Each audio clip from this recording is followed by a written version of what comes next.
باري باسم خالق البرايا الباري خرجت يوم سفرها بلا سفر لخدمة المختار أفضل البشر تاريخ بموي جناك يتسامر أفكار تاريخ يم بليور سنين مدبلو تاي مدلويات. L'année 1895 correspond dans la Sénégambie à une période qu'on peut considérer comme étant un tournant particulièrement important dans l'histoire de la colonisation. Si les Occidentaux avaient établi des contacts avec les pays de la Sénégambie dès le XVe siècle, on peut dire que jusqu'à ce que le Sénégal ait à sa tête Faidherbe, aucun processus véritablement significatif d'occupation du pays ainsi que de déroulement d'un processus visant à mettre en place une colonisation véritable avec des finalités bien précises n'avait été décliné.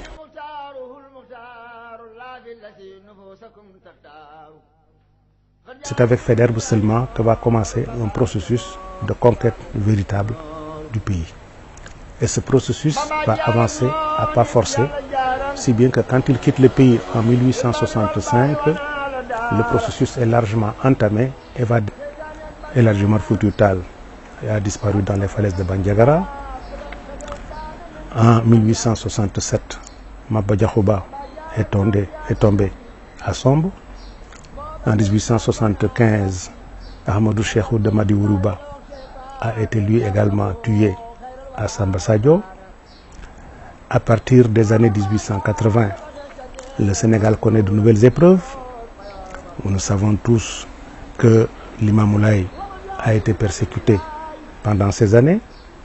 Nous savons également qu'en 1886, Samba Laobé a été tué à Tivaouane. En 1886, nous savons que Lat Dior a été tué à Dekhelé. Nous savons qu'en 1887, ça a été le tour de Mamadou Lamine Dramé à Sokoto, en Gambie. Nous savons qu'à partir de 1890, quelqu'un comme Albouri Ndiaye a été obligé de s'exiler pratiquement pour aller apporter son soutien à Ahmadou Cheikhou après la chute de Nioro.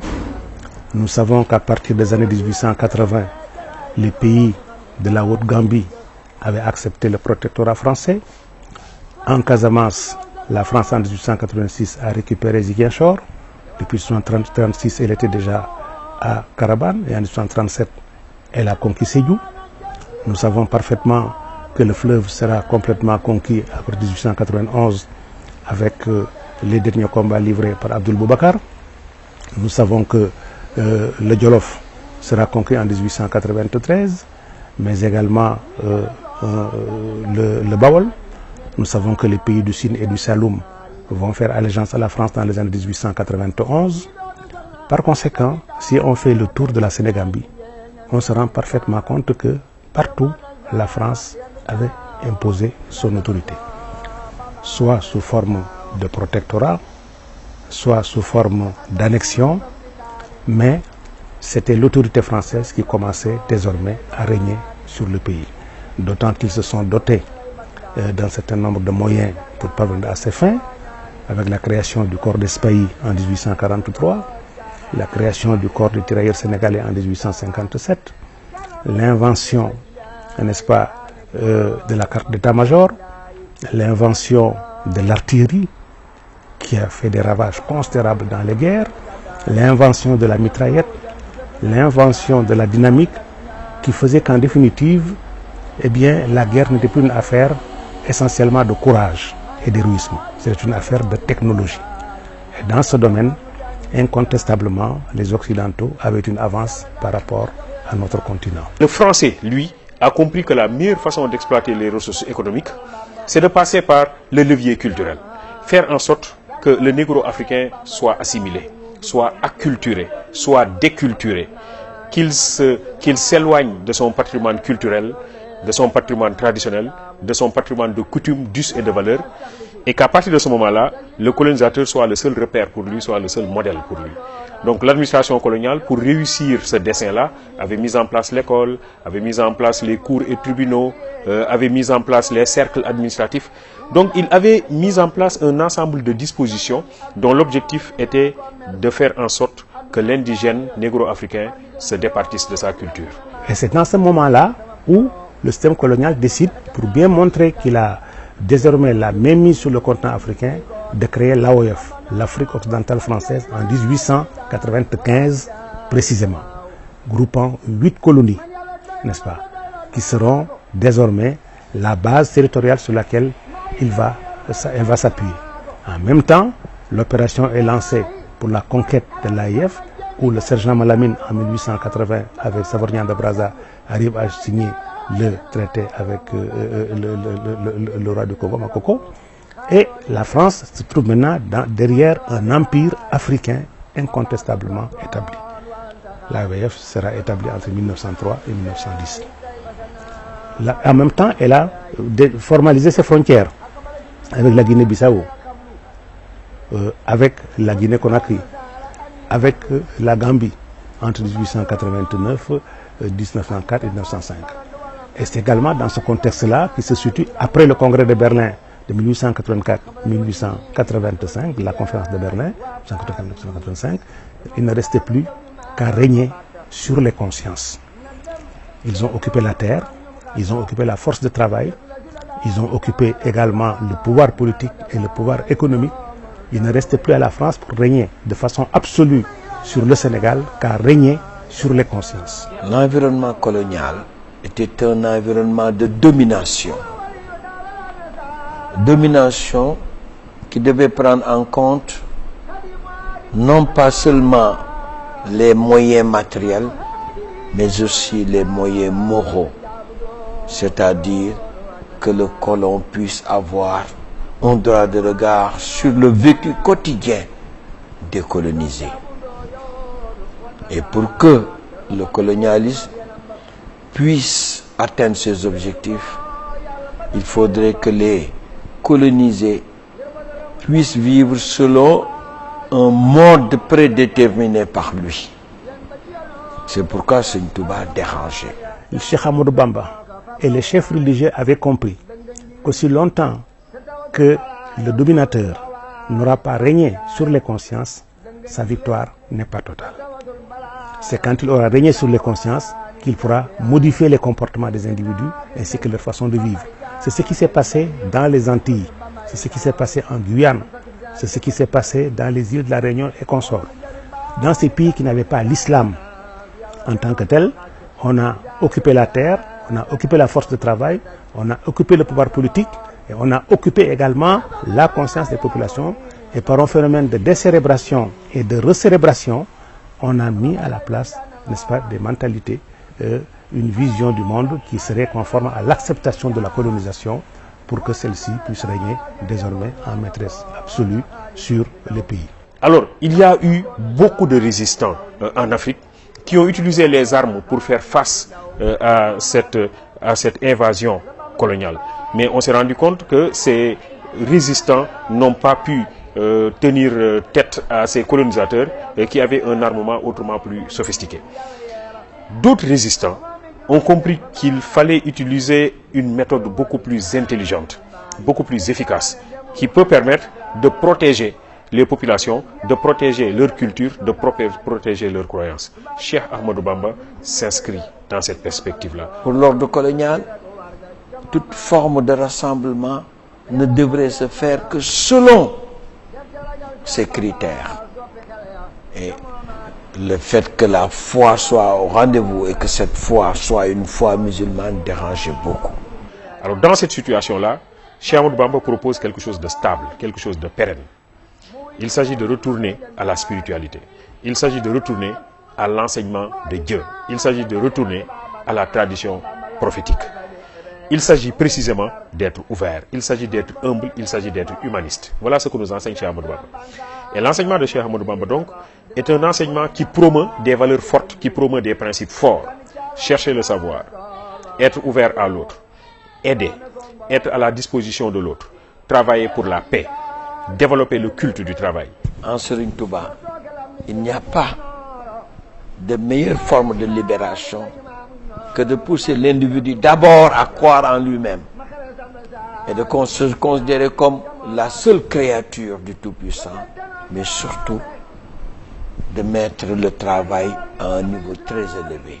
Les disciples, pour l'essentiel, étaient convaincus de la pertinence de l'enseignement de Cheikh Ahmadou Bamba. En fait, Cheikh Ahmadou Bamba n'était pas quelqu'un qui attirait les gens vers lui. Il attirait les gens vers Dieu et vers le prophète Mohammed. Sallallahu alayhi wa sallam, c'était ça qui constituait son combat. Comme il l'a dit, je l'ai rappelé tout à l'heure, comme il l'a dit à Serigne Dame Abdourahmane Lo. Tout son travail s'articule autour des enseignements du Coran, autour des enseignements du prophète Mohammed sallallahu alayhi wa sallam. Et les disciples étaient conscients de cela. Cheikh Ahmadou Bamba est quelqu'un qui tournait le dos à la vie mondaine. Cheikh Ahmadou Bamba était connu pour être farouchement attaché à des principes qui étaient des principes religieux, qui étaient des principes spirituels. Nombreuses foules qui accouraient vers Serigne Touba, pour eux, c'était un signe de danger. Parce qu'ils pensent que Serigne Touba aurait pu trouver en cette forte adhésion populaire les moyens de refuser la domination coloniale. Ils ont pensé à cela. Ils l'ont infiltré par des soi-disant talibés qui venaient rendre compte de son vécu quotidien. Ainsi, ils sont réveillés un jour. Ils ont décrété et retenu que Serigne Touba était prêt pour la guerre sainte. Il leur a répondu qu'il n'était pas lui pour une guerre des armes, mais il était surtout prêt pour une guerre des âmes. Il voulait surtout purifier les âmes, en faire de véritables mourides, des gens qui n'aspirent qu'à servir le prophète Mohammed sallallahu alayhi wa sallam, mais aussi à servir le Tout-Puissant. C'est une question d'idéal, et il avait travaillé autour de cet idéal, il avait travaillé autour de cette doctrine, il avait confié cette doctrine, il avait formé des personnes qui de façon itérative ont continué à perpétuer l'enseignement de Cheikh Ahmadou Bamba. Donc c'est cela qui est le plus important. Et aujourd'hui, en fait, une fois que l'on goûte à cette idéologie, à cette doctrine véhiculée par Cheikh Ahmadou Bamba, on se rend compte évidemment que voilà une doctrine qui dépasse toutes les autres. Toutes les autres doctrines qui ont existé dans le monde et qui ont cherché à sauver l'homme, qui ont cherché à sauver la société, n'ont fait que péricliter l'homme dans un véritable gouffre, que ce soit le libéralisme, que ce soit le communisme, que ce soit les autres idéologies. Aujourd'hui, l'humanité est en train de chercher une idéologie qui puisse la sauver de la déréliction. Et cette idéologie, je crois qu'il faut la trouver à Touba avec Cheikh Ahmadou Bamba. Et Cheikh Ahmadou Bamba, se levant en ce moment-là, affirmant que je ne croyais qu'en Dieu et en Dieu seul, il n'avait pas d'autre maître que Dieu et Dieu seul, remettait en cause fondamentalement le paradigme fondateur du système colonial. Parce que le système colonial se fonde sur le fait que c'est l'autorité coloniale qui est l'autorité suprême. Et c'est à lui que tout le monde doit se soumettre. Que de trouver quelqu'un qui ose dire que lui, il n'a de maître que Dieu et Dieu seul, il accepte de ne se soumettre qu'à lui et refuse toute autre forme d'allégeance à quelque autorité que ce soit. C'est un défi que le système colonial ne pouvait pas supporter.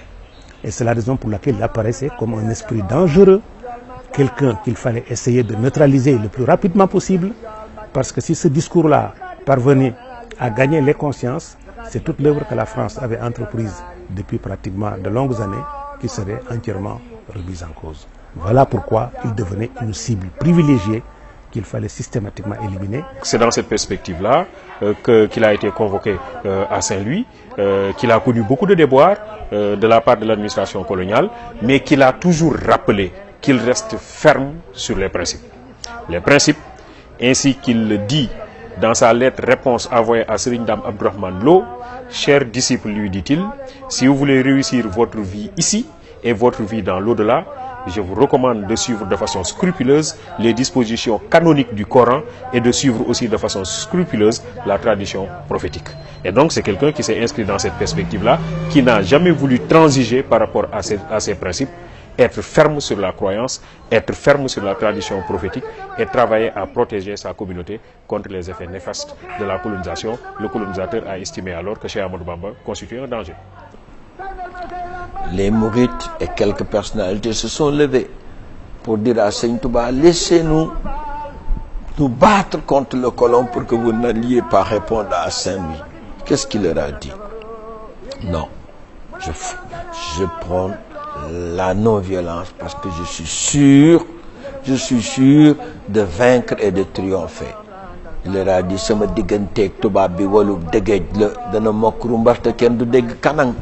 Donc personne kenn déggul kanang, aucune arme n'a été entendue, et pourtant la victoire elle est totale aujourd'hui. Voilà quelqu'un qui a compris très tôt que la meilleure façon de contrer les effets négatifs du colonialisme, c'est de mettre en place un dispositif de résistance qui soit intelligent et qui reste chevillé aux croyances et aux valeurs locales. Et donc, le colonisateur est quelqu'un qui était plus ou moins contrarié par la démarche de Cheikh Ahmadou Bamba et qui a dit, évidemment, que la meilleure façon de lutter contre celui-là, c'est de le perturber, de le torturer, de l'extirper de son terroir, de l'amener ailleurs, mais avec comme lame de fond l'objectif fatal qui est de le supprimer. Seigne Touba a vaincu parce que simplement il a brisé les chaînes du colonialisme en clamant tout haut et en clamant de manière forte son allégeance exclusive envers son Créateur et en se réclamant le serviteur du prophète Mohammed sallallahu alayhi wa sallam.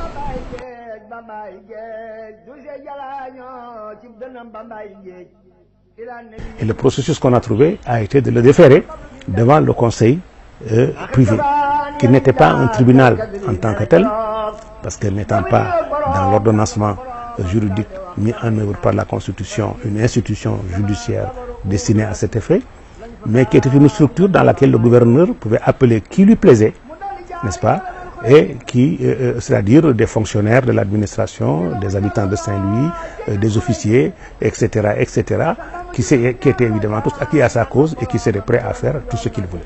Et c'est en ce moment-là qu'on l'a déféré devant cette institution. Le tribunal d'exception, le conseil coutumier, un tribunal d'exception, où l'individu qui se présente devant ce conseil n'a aucun droit, même si ce qu'on lui reproche n'est pas fondé du tout.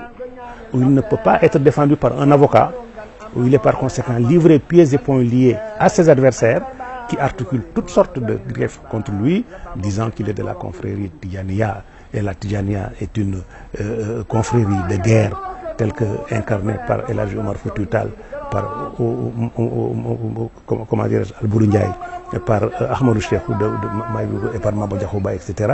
Que ce qu'il voulait également, c'était remettre en cause l'autorité de la France en organisant la guerre sainte, en achetant des armes en Gambie et dans les pays voisins et en soulevant les populations pour qu'elles se rebellent contre l'autorité coloniale.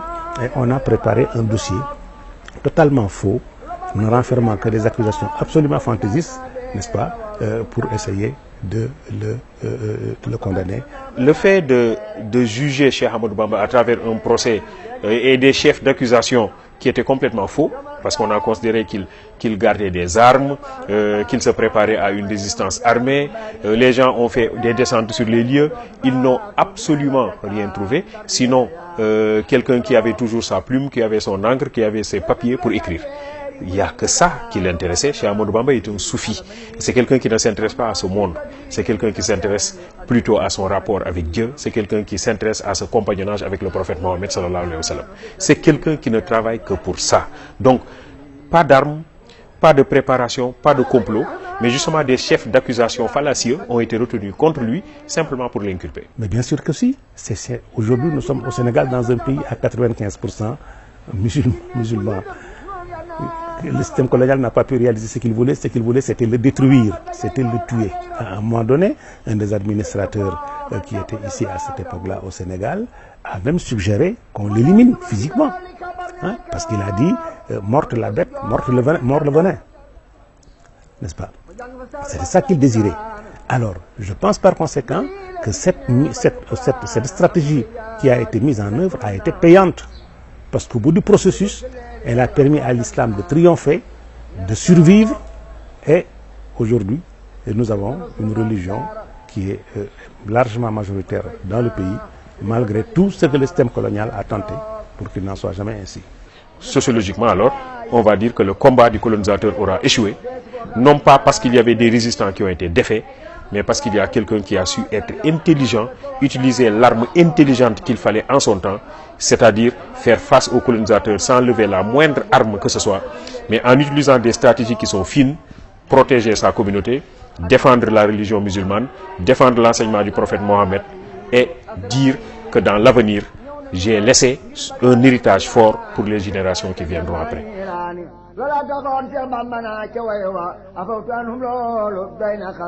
C'est un tribunal fantoche. Ceux qui étaient dans ce tribunal étaient aux ordres du colon. Un tribunal qui ne pouvait nullement être indépendant, qui était là simplement pour pouvoir servir de faire valoir à des décisions qui étaient déjà prises en haut lieu. Le tribunal ne faisait qu'annoncer une sentence qui était déjà prise depuis longtemps.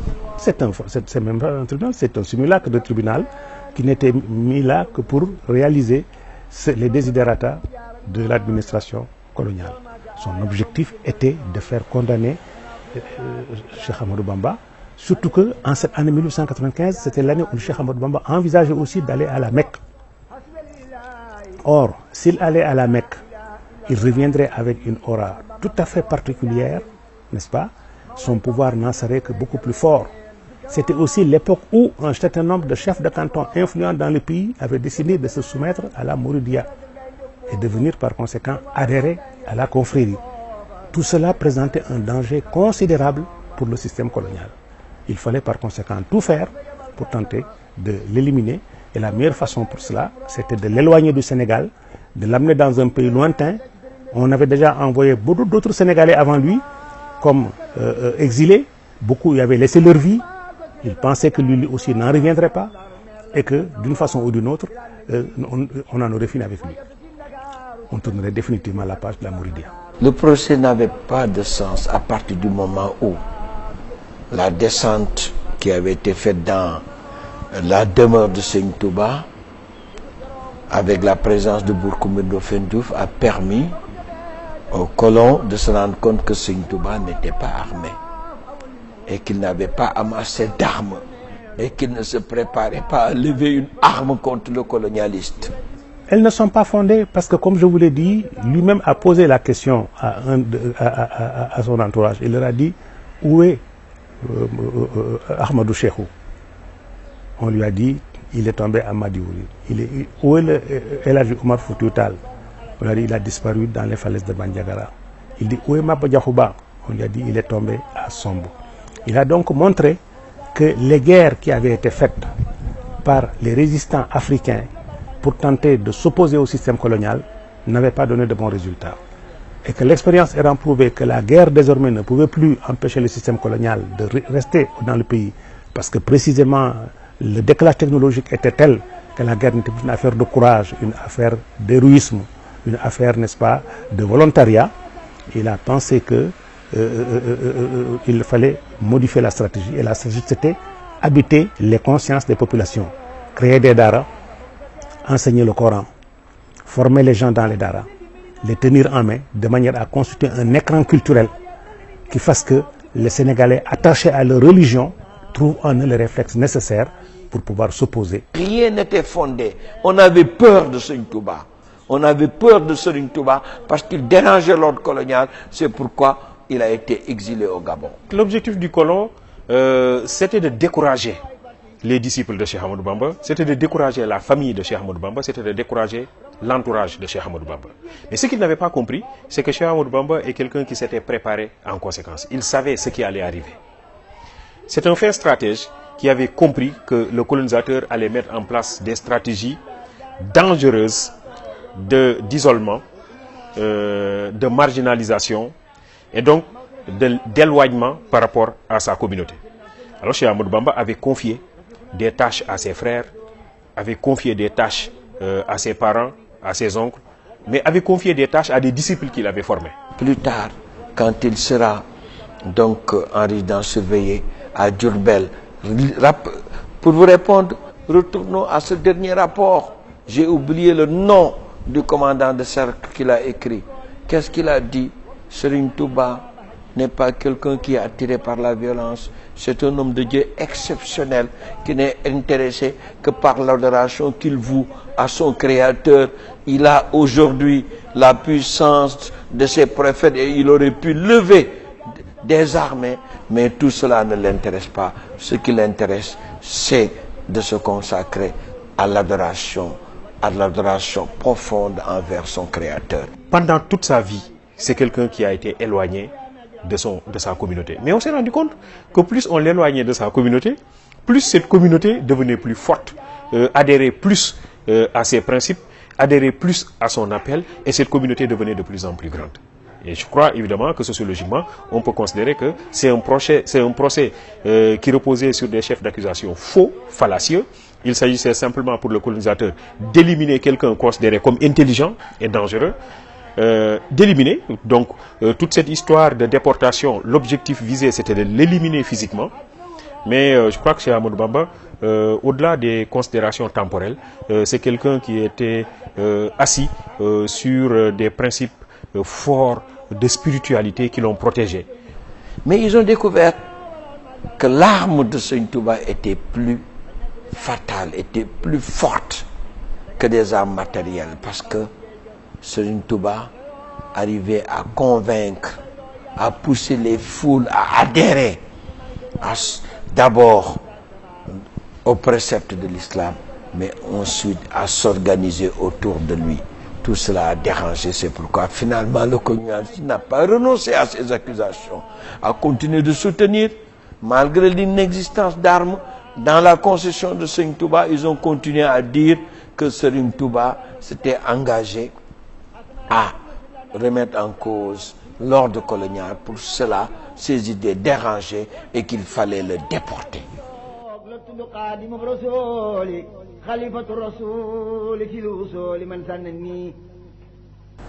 Et c'est comme ça qu'on l'envoie dans ces pays lointains, avec un climat différent du Sénégal, des populations qui n'étaient pas musulmanes, avec lesquelles il n'avait aucun rapport, une nourriture qui n'était pas celle qu'il connaissait, un cadre de vie totalement étranger, de manière à le soumettre à des tortures physiques, morales, intellectuelles et de toute nature, pour qu'il puisse abandonner, n'est-ce pas, son credo, qui était que il ne croyait qu'en Dieu et en Dieu seul, ainsi qu'au prophète Mohammed sallallahu alayhi wa sallam.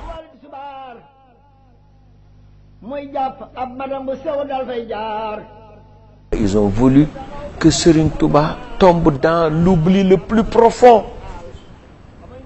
Et l'oubli avait été organisé. C'est pourquoi il n'y a pas d'archives. Je pense qu'entre 1895 et 1902, d'abord il était au Gabon. Par conséquent, la documentation archivistique, pour l'essentiel, devait provenir du Gabon, pour ce qui le concernait. Je sais qu'il y a une bonne documentation archivistique que détiennent un certain nombre de communautés chrétiennes qui étaient au Gabon, à qui l'administration coloniale avait confié la mission de surveiller le Cheikh Ahmadou Bamba, de s'approcher de lui et de rassembler toutes les informations nécessaires sur sa personne pour peut-être espionner le moment où il pourrait constater que sa détermination a commencé à faiblir et qu'il serait peut-être beaucoup plus souple pour discuter. Toute cette documentation se trouve aujourd'hui en France.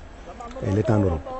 Bon, mais cette documentation n'a pas été reversée ici dans les archives au niveau du Sénégal. C'est ce qui explique ce vide que nous avons. C'est tout le caractère partisan de l'histoire racontée par le colonisateur. En réalité, le colonisateur a voulu segmenter l'histoire, filtrer l'histoire, ne prendre que des éléments qui sont des éléments qui soient à sa faveur. Je crois que pendant toute cette période, Cheikh Ahmadou Bamba n'a pas cessé de montrer en fait la grandeur de son âme à travers des actes qu'il posait qui dépassaient l'ordinaire. Et donc, toutes ces choses-là ont été camouflées par le colonisateur qui finalement n'a retenu que des choses qui peuvent l'arranger. C'est pourquoi quelque part Paul Valéry a dit que la conscience de l'histoire est une conscience dans l'histoire. L'histoire ne justifie que ce qu'on veut. Même s'il y a de l'exagération dans le propos de Paul Valéry, il veut simplement dire qu'il peut arriver un moment où des gens manipulent l'histoire, orientent l'histoire de manière finalement à valoriser leur cause et à mettre l'autre dans un gouffre. Voilà qui explique évidemment que pendant cette période où Cheikh Ahmadou Bamba a montré son endurance, au moins les archives auraient pu parler de l'endurance de Cheikh Ahmadou Bamba. On lui a fait subir toutes les catastrophes possibles et imaginables, il a enduré. Mais on me dit à Lyon, il y a des archives. C'est pourquoi un jour j'avais décidé de faire la démarche. D'abord en tant que ministre des Affaires étrangères, malheureusement, je n'ai pas pu la parachever. Cette démarche, je demande aujourd'hui aux autorités qui sont là de la parachever, de faire de sorte que nous ayons les archives de Lyon qui parlent de cette période. Parce qu'il existe des archives, mais ils n'ont pas voulu que ces archives soient portées à la connaissance des Sénégalais. Le colonisateur était surpris de voir le lendemain Cheikh Ahmadou Bamba encore vivant. Mais ils se sont tus sur tout cela. Mais ça, on le sait, qu'ils ont tout tenté pour l'éliminer. Mais Cheikh Ahmadou Bamba était protégé. Il était protégé par Dieu. Il était protégé par le prophète Mohammed sallallahu alayhi wa sallam. Il n'est pas n'importe qui. Il a été élevé à un grade supérieur, et ça, tout le monde le sait. Et en conséquence, c'est à l'arrivée seulement que le blanc s'est rendu compte qu'il a mené beaucoup d'actes, qu'il a posé beaucoup d'actes, mais ces actes étaient vains, parce que simplement, celui qui était en face, Cheikh Ahmadou Bamba, n'était pas du même calibre que lui. Parce que Serigne Touba a vécu de manière héroïque et de manière miraculeuse durant son exil. Un exil particulièrement difficile, dans un milieu particulièrement hostile, où même, je dis, en 2016 où nous sommes, je dis, des Sénégalais survivraient difficilement. Serigne Touba a survécu pendant 7 ans et demi ou plus, 7 ans et plus, durant cette période. Oui, je pense que nous n'aurons de ce point de vue aucune crainte, parce que toutes ces dimensions seront reflétées. La dimension mystique de l'homme, la dimension fondamentalement intellectuelle de l'homme, n'est-ce pas? Sa dimension religieuse, sa dimension politique, sa dimension économique, sa vision sociale, la façon dont il comprenait la société sénégalaise, les enseignements qu'il a élaborés, son système d'éducation, son système de formation, la tarbiya, la tarhiya, n'est-ce pas? Et ensuite, toutes les autres structures qu'il a mises en place, le culte du travail, ce que cela signifie, n'est-ce pas, chez le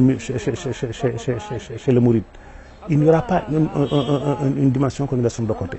Ses rapports avec les autres marabouts, ses rapports avec les autres communautés, l'esprit de solidarité chez les mourides, le sens de la discipline, le sens de l'organisation, l'esprit de méthode et d'organisation, toutes choses qui correspondent à des dimensions plurielles de Cheikh, le respect de la hiérarchie, n'est-ce pas?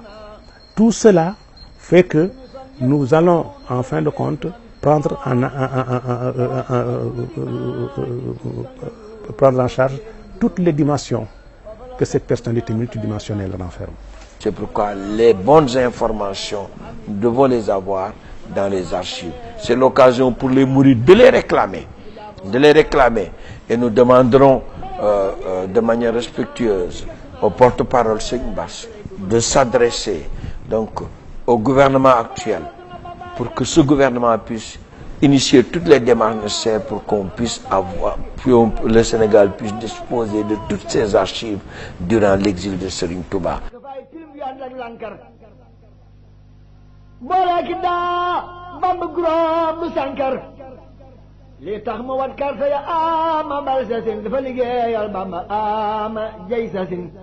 Il est temps que Serigne Touba et tant d'autres illustres personnalités du monde musulman et tant d'autres résistants puissent être enseignés de manière beaucoup plus profonde, pas superficielle.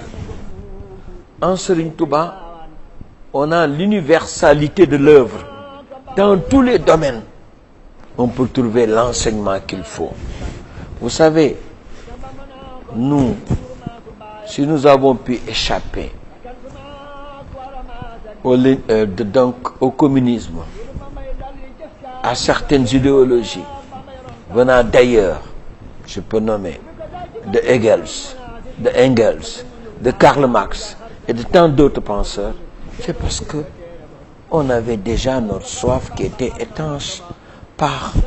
Cheikh Ahmadou Bamba a travaillé pour l'humain tout court. il a travaillé pour le Sénégal, il a travaillé pour l'Afrique, il a travaillé pour le monde entier. Cheikh Ahmadou Bamba, déporté au Gabon, seul dans une geôle, dans des situations excessivement difficiles, a cherché de l'encre, a cherché une plume et a écrit que la race noire est une race importante, c'est une race glorieuse et que le noir n'a à développer aucun complexe d'infériorité par rapport à quelque autre race que ce soit. On peut le considérer de ce point de vue-là comme le véritable précurseur du mouvement de la négritude. Au-delà des Césaire, des Senghor, des Jacques Rabé Madangera, des Langston Hughes, des Jean Price Mars, des Webb Dubois, je crois que le premier à avoir parlé de la race noire et de l'importance qu'il faut accorder de la race noire, c'est tout compte fait Cheikh Ahmadou Bamba. En Serigne Touba, on trouvait l'œuvre, une œuvre universelle. Je vous donne un exemple sur des domaines très simples. Vous savez, les Senghor se sont réveillés de manière courageuse face donc à beaucoup d'aléas. Ils ont créé la négritude. Mais bien avant eux, Serigne Touba a été celui qui a été le premier à défendre la peau noire. Il l'a écrit et répété. Je ne le dirai pas en arabe parce que je ne voudrais pas que les mots soient mal prononcés. Je le dirai en français. Combien a-t-il dit? Combien de fois a-t-il dit le blanc ou le noir ne peuvent apporter profit ou vous faire mal que sur décision du Tout-Puissant? Combien de fois a-t-il dit blanc et noir? Ils les mettent sur un pied d'égalité. Ils les mettent sur un pied d'égalité. Combien de fois a-t-il eu, lui, à montrer qu'il était attaché à sa peau noire? Rappelez-vous son exil. Rappelez-vous son exil en Mauritanie. En l'amenant en Mauritanie, que voulaient-ils, les Blancs? Il disait que les Mauritaniens qui sont de peau blanche allaient créer auprès de Serigne Touba un complexe d'infériorité. Alors, Serigne Touba a été chanté par tout ce que la Mauritanie contre d'illustres personnalités religieuses. Par Cheikh Cissep, par Cheikh Sidiya, par Cheikh Sadbou, par tant d'autres. Cheikh Sadou Habib, par tant d'autres personnalités mauritaniennes. Tout cela, d'abord la négritude. Dans le marxisme, qu'est-ce qu'on cherche?